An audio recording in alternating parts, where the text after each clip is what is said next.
कृषि मंत्री ने एक चिट्ठी लिखी है जिसमें बड़े ही भावनात्मक तरीके से वो ये कह रहे हैं कि मैं खुद उस परिवार से हूं जिसने आंधी पानी में फसल को बर्बाद होते देखा है। कई प्रयास किए हैं फसल बेचने से लेकर फसल उगाने से लेकर, और वो तमाम तरह से समझाने की कोशिश कर रहे हैं, वादे कर रहे हैं। आप लोग इस चिट्ठी से क्या समझ पा रहे हैं? क्या चर्चाएं आप लोगों के बीच में चल रही हैं? देखिए, अब चिट्ठियों से काम तो नहीं चलेगा। 23 दिन हो चुके हैं और 23 दिन में हमारे 23 किसान शहीद हो गए।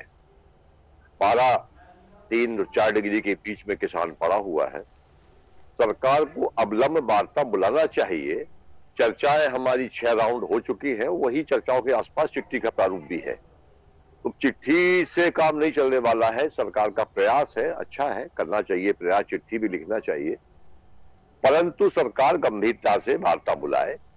और वार्ता बुलाकर जिन बिंदुओं पर चर्चा हो चुकी है कि हम क्या क्या, कोई उसमें नया विषय मुझे नहीं आ रहा समझ में। और जो एक बात मैंने आपके माध्यम से सुनी, चिट्ठी मैंने पढ़ी नहीं है क्योंकि मैं रात को 3 बजे लौटा हूं, उसमें ये कि हम लिखित आश्वासन देंगे।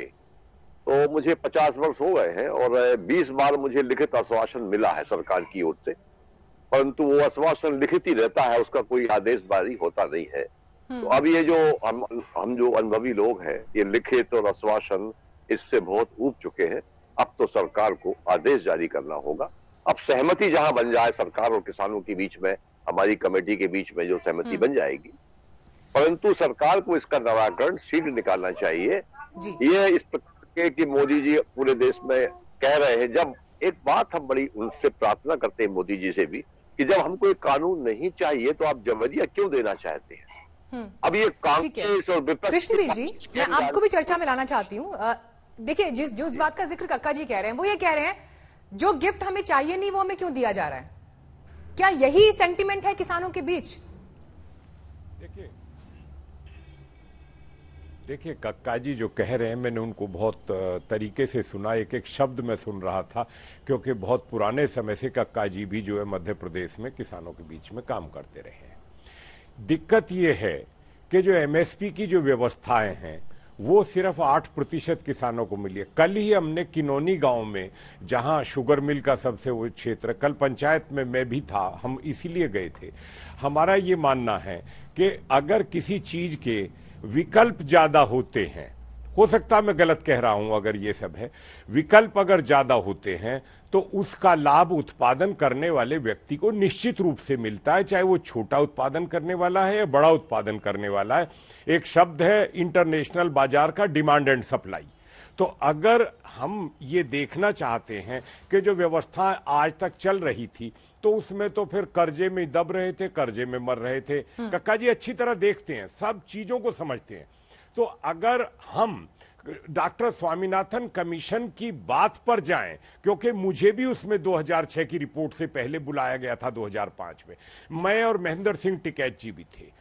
आज हमारे कामरेड मित्र अतुल अंजान भी उसमें मेंबर खुद थे। वो तो तब तो हम ये बात कर रहे थे कि अगर रिफॉर्म नहीं होंगे, बाजार नहीं खुलेगा, हमारा सुधार कैसे हो, हम आगे कैसे बढ़ें, अगर इन्वेस्टमेंट एग्रीकल्चर में नहीं आएगा, एग्रो प्रोसेसिंग की स्थिति कैसे करें, क्लस्टर कैसे डेवलप करें, चेन कैसे खड़ा करें, उपभोक्ता से कैसे जोड़ें।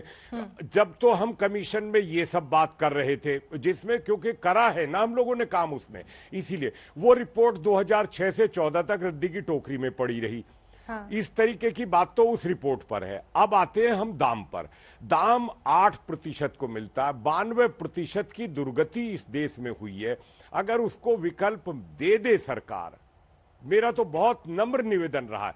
चौधरी महेंद्र सिंह टिकैत अपने पूरे जीवन में इसी बात के लिए हम लोग लड़ते रहे कि हमें बाजार दे दो, बाजार खोल दो, किसानों के गले में बाजार के आपका यही पॉइंट मैं कक्का जी के पास लेकर जाती हूँ। कक्का जी देखिए, यही तो सवाल था ना, 2001 से कृषि सुधारों को लेकर अलग अलग प्रयास हर जगह पर होते रहे हैं, कानून भी आ गया है। ये मांगे तो जब राजनीतिक तौर पर भी बात होती है, तो जब कांग्रेस सरकार में थी तो उनकी सरकार में भी इस तरह की कोशिशें हो रही थी। अब बीजेपी है अगर सत्ता में तो उन्होंने ऐसी कोशिश की है। लेकिन जो आपत्ति आपकी थी, अगर सरकार कह रही है हम लिख के देंगे, संशोधन के लिए तैयार हैं, तो फिर क्यों नहीं किसान मान रहे हैं इस बात पर?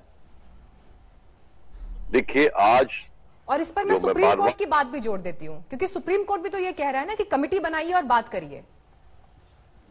सुप्रीम कोर्ट जो कह रहा है कि कमेटी बनाइए, परंतु सुप्रीम कोर्ट ये नहीं कह रहा।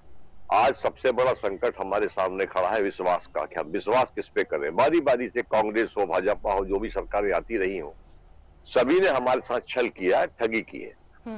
अभी 73 साल में पहली बार किसानों का आंदोलन राष्ट्रव्यापी खड़ा हुआ है, तो अगर सरकार ये कह दे कि साहब ये कांग्रेस ही कर रहे हैं, ये कर रहे हैं, ये कह के पल्ला झाड़ने से काम नहीं चलेगा। आपको उस पर चर्चा करनी चाहिए। जो 6% और 8% की बात, मंडी तक जाने वाली बात माननी कह रहे हैं, तो हमारे मध्य प्रदेश में तो 99% मंडी जाते हैं लोग। रजिस्ट्रेशन होता है और रजिस्ट्रेशन के बाद हमारा पैडी और गेहूं परचेज किया जाता है। अभी मैं केवल एक बात आपकी थोड़ा सा अलग दे जा रहा हूं। ई अनुज्ञा एक पोर्टल है मध्य प्रदेश का, सरकार का पोर्टल है। कल उस पर काफी विस्तार से बताया गया था, मैं रोज बता रहा हूं। उसमें 6 महीने में जो कानून लागू हुआ है, उसके दुष्प्रभाव सरकार द्वारा खुद बताए गए हैं कि ये है। ई अनुज्ञा पोर्टल को देखें आप। 66 मंडियां हमारी बंद हो चुकी हैं। 140 मंडियों में कामकाज ठप हो चुका है। 600 करोड़ का हमको रेवेन्यू मिलना चाहिए था, तो केवल 240 करोड़ का रेवेन्यू मिला हुआ है। और 5 जीन्स जो आती है इसके बाद, वो पांचों जीन्स 50% समर्थन मूल्य से नीचे बिकी तो है। आप जो आंकड़े दे रहे हैं, देश भर में किसानों की जो बदहाली है, उससे तो कोई इनकार नहीं कर रहा है, लेकिन वही सरकार कह रही है कि हम सुधार कर रहे हैं।